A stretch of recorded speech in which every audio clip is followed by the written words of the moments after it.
शिक्षा व्यवस्था को स्वदेशी बनाना चाहते हैं। अभी जो शिक्षा हम लेते हैं वो मैकॉले की है। मैकॉले ने जो पाठ्यक्रम तय किया वही हम पढ़ते हैं, और दुर्भाग्य से मैकॉले जो पाठ्यक्रम हमको दे गया वो इतना रद्दी और बेकार का है जो जिंदगी में कभी काम नहीं आता। हम पढ़ते हैं, रटते हैं, कक्षा में जाकर उल्टी करते हैं। कॉपी पे लिखना माने उल्टी करना। 100 में से 96 नंबर ले आते हैं। अब उसका शहद लगा के चाटे तो क्या निकलता है उसमें से? 96 नंबर। जिंदगी में काम नहीं आती वो शिक्षा। मैं मेरा उदाहरण देता हूं, सालों साल मैंने पढ़ाई की, मेरा जीवन खराब किया। मैं नहीं पढ़ता तो बहुत अच्छा होता। जितने साल मैंने पढ़ाई की, जितना पैसा मेरे माता पिता ने मेरी पढ़ाई पे खर्च किया, जितना पैसा मेरे ट्यूशन पे मेरे माता पिता ने खर्च किया, अगर मैं पढ़ने नहीं जाता वो सब पैसा बचता और मैं उससे कोई धंधा और व्यापार करता तो करोड़पति होता। बिल्कुल सही। क्या पढ़ाई हुई है मेरी? मैंने बचपन में पढ़ा x plus Y whole square is equal to X square plus 2xy plus Y square, x minus Y whole square is equal to X square minus 2xy plus Y square. अब मेरे समझ में नहीं आता कि करूं क्या इसका मैं मेरी जिंदगी में।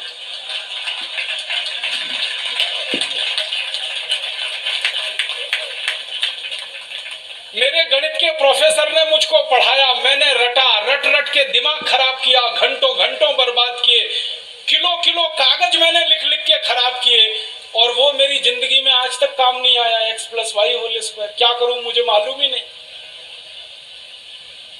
मेरे गणित के प्रोफेसर को एक दिन मैंने कहा कि आपने मुझे ये क्यों पढ़ाया x plus Y whole square, मेरी जिंदगी में तो काम नहीं आया। तो मेरे गणित के प्रोफेसर कहते हैं, यार काम तो मेरे भी नहीं आया, मुझको किसी ने पढ़ाया, मैंने तुमको पढ़ाया। ये भेड़िया धसान क्यों चला रहे हो इस देश में? जो काम नहीं आता वो क्यों पढ़ा रहे हो इस देश के बच्चों? बचपन में मुझे पढ़ाया गया अमेरिका का पहला राष्ट्रपति कौन, क्या करूं इसका? मान लीजिए मुझे मालूम है अमेरिका का पहला राष्ट्रपति जॉर्ज वॉशिंगटन, करूं क्या?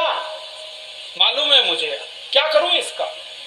मैं सब्जी खरीदने जाता हूं बाजार में, सब्जी वाले को कहता हूं देखो मुझको मालूम है अमेरिका का पहला राष्ट्रपति जॉर्ज वॉशिंगटन था, वो सब्जी देगा क्या मुझे?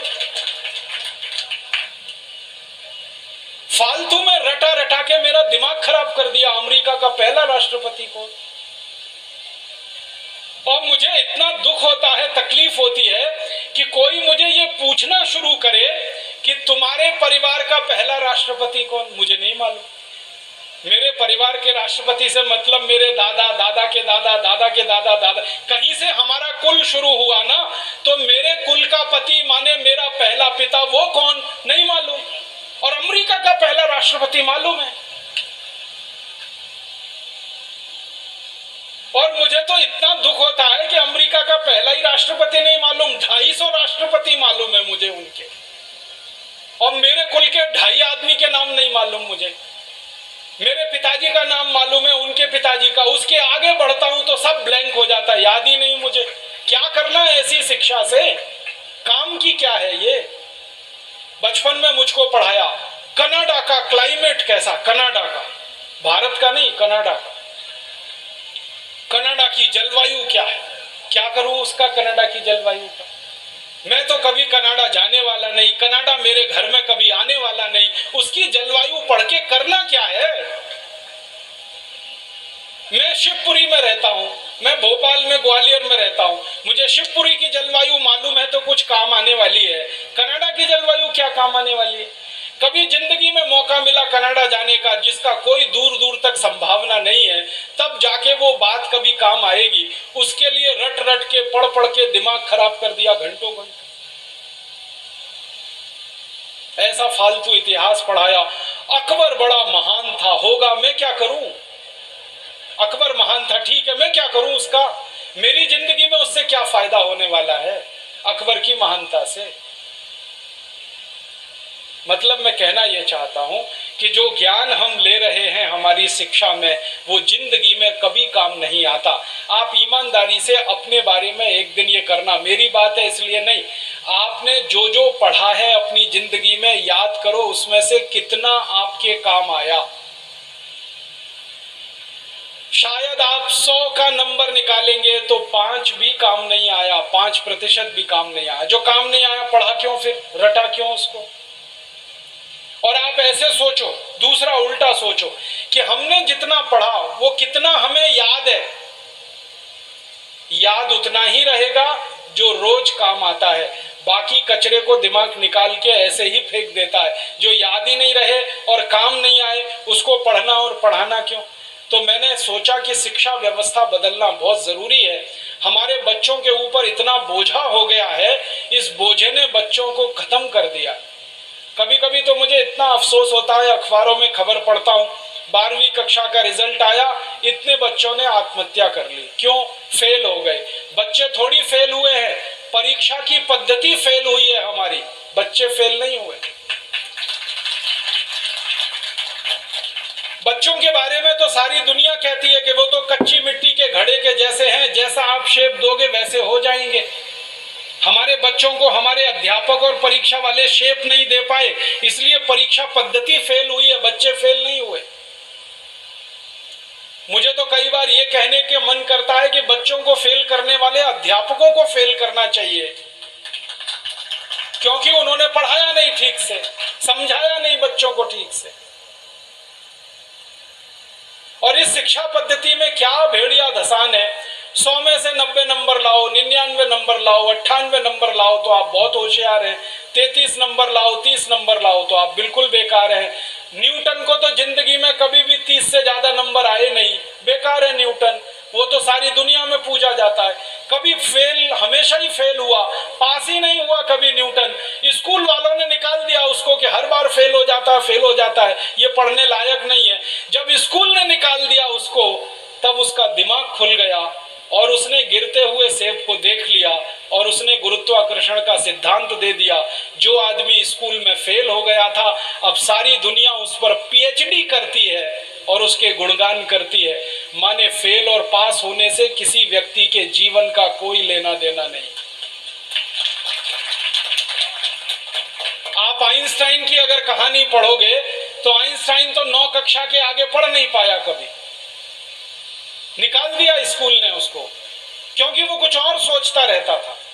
स्कूल ने निकाल दिया और निकालने के बाद सारी दुनिया में E=mc² का जो सिद्धांत दे दिया, सारी दुनिया उसका गुणगान करती है। और एक ऐसे आदमी को पूछती है जो स्कूल में 9 क्लास के आगे बढ़ा ही नहीं। मतलब मैं कहना चाहता हूं, 9 पढ़ जाए, 10 पढ़ जाए, 12 पढ़ जाए, 16 पढ़ जाए, इससे कुछ लेना देना नहीं। ज्ञान जो है ना, डिग्रियों से नहीं तौला जाता। ज्ञान अलग चीज है, डिग्रियां बिल्कुल अलग चीज। मैं तो इसी देश की कहानी देखता हूं। धीरूभाई अंबानी 9 क्लास फेल हो गया, पेट्रोल पंप पे नौकरी करना शुरू किया और रिलायंस नाम का एक एम्पायर खड़ा कर दिया जो सारी दुनिया में 4.5 लाख करोड़ का है। 9 क्लास फेल आदमी 4.5 लाख करोड़ का एम्पायर खड़ा करके छोड़ गया। इसका माने ज्ञान का डिग्री से कोई संबंध नहीं है। घनश्याम दास बिरला 4 क्लास पढ़े, स्कूल और गांव छोड़कर निकल गए, लोटा लेकर कलकत्ता पहुंच गए और इतना बड़ा खानदान बना दिया, बिरला एम्पायर, जो आज लाखों करोड़ का है। 4 क्लास पास आदमी ने किया। बिरला जी कहा करते थे कि क्लास पास करना कोई महत्व की बात नहीं है, जीवन की तुलना। तो हम जीवन को जीने वाली शिक्षा हमारे विद्यार्थियों को दें, ऐसी शिक्षा व्यवस्था हम बनाएं जिसमें डिग्री का महत्व ना हो, ज्ञान का महत्व हो, परीक्षा का महत्व ना हो, सीखने का महत्व हो। पढ़ाने का महत्व नहीं हो, सिखाने का महत्व हो। अध्यापक भी सीखें, विद्यार्थी भी सीखें, दोनों सीखने की प्रक्रिया में आगे बढ़ें। ऐसी एक शिक्षा व्यवस्था हम बनाना चाहते हैं और ये पूरी शिक्षा व्यवस्था मातृभाषा पर आधारित होगी, ये अंग्रेजी पर आधारित नहीं होगी। अंग्रेज आए तो अंग्रेजी आई, अंग्रेज गए तो अंग्रेजी चली जानी चाहिए थी। क्यों हमने रख लिया इस अंग्रेजी को? अंग्रेजी में पढ़ाते हैं अपने बच्चों को, मार मार के सिखाते हैं, बच्चे बेचारे अक्सर उसमें फेल हो जाते हैं। हिंदुस्तान के बच्चे गणित में पास होते हैं, भौतिकी में पास होते हैं, रसायन में पास होते हैं, अंग्रेजी में फेल हो जाते हैं। होना ही चाहिए उनको अंग्रेजी में फेल, क्योंकि अंग्रेजी विदेशी भाषा है। मुझे आप एक अंग्रेज बताइए और दिखाइए जो हिंदी में पास हो जाए। तो मैं अंग्रेजी में पास होकर दिखा सकता हूं। जब कोई अंग्रेज हिंदी में पास नहीं हो सकता तो हम भारत के विद्यार्थियों से क्यों अपेक्षा कर रहे हैं कि वो अंग्रेजी में पास हो? और अंग्रेजी भाषा नहीं है पास होने लायक, ये तो भाषा ही रद्दी है। इस भाषा का इतिहास जब मैंने पढ़ा 5वीं शताब्दी में तो ये भाषा आई, माने मुश्किल से 1500 साल पुरानी है। हमारी भाषा तो करोड़ों साल पुरानी है, संस्कृत, हिंदी, मराठी, तमिल, तेलुगु, कन्नड़, मलयालम, ये तो 1500 साल पुरानी। और दुनिया की सबसे रद्दी भाषा है अंग्रेजी, जिसकी कोई अपनी व्याकरण नहीं है जो शुद्ध हो और ठीक हो। आपको एक उदाहरण देता हूं। अंग्रेजी में एक शब्द है PUT, पुट, BUT, तो PUT पट होना चाहिए। CUT कट, BUT बट, तो PUT पट। अगर PUT पुट तो CUT कुट, BUT बुट, यही होना चाहिए ना। क्या मूर्ख लोगों की भाषा है, ग्रामर ही नहीं है। और परम मूर्खता की भाषा ये अंग्रेजी।